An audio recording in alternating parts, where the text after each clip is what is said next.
When we imagine where in the world we'd be happiest, we're often prompted to imagine places filled with people, a cozy home with family, a party with friends, a busy office or bar, well-lit streets teeming with cheerful faces. But defining happy places in these terms misses out what can be the deep appeal of far less publicized and distinguished sorts of environment, locations that are starkly downbeat, empty, melancholic, architecturally compromised and isolated, but where we nevertheless experience a deep pull, coming to feel perhaps that we belong here far more than in the gaiety, elegance and colour of familiar vistas.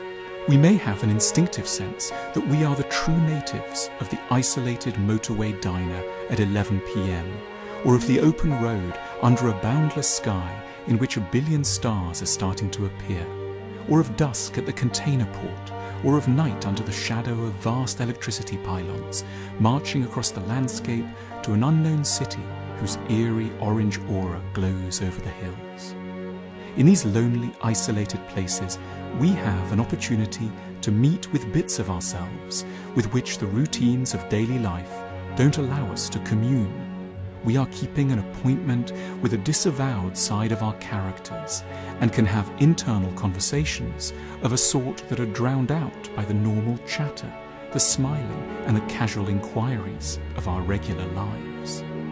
We are recovering a sense of who we are, turning over memories and plans, regrets and excitements, without any pressure to be reassuring, purposeful, or just so-called normal.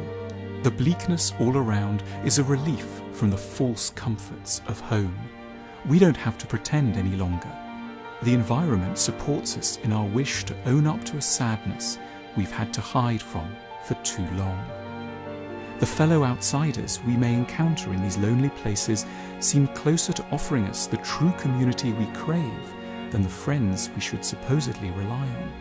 In their sad faces and grief-stricken eyes, we recognize the most sincere, bruised bits of ourselves.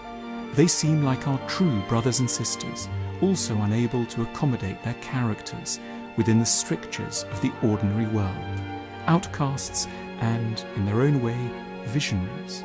There can be something almost beautiful about the ugliest kinds of lonely places, plastified, brightly lit, garish and cheap.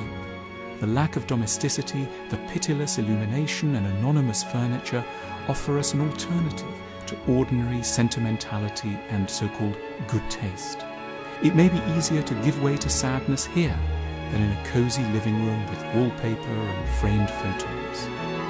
If we are defined by the places where we feel at home, some of these may have nothing at all to do with homeliness as we presently conceive of the term, and yet they may comprise our truest, best homes nevertheless.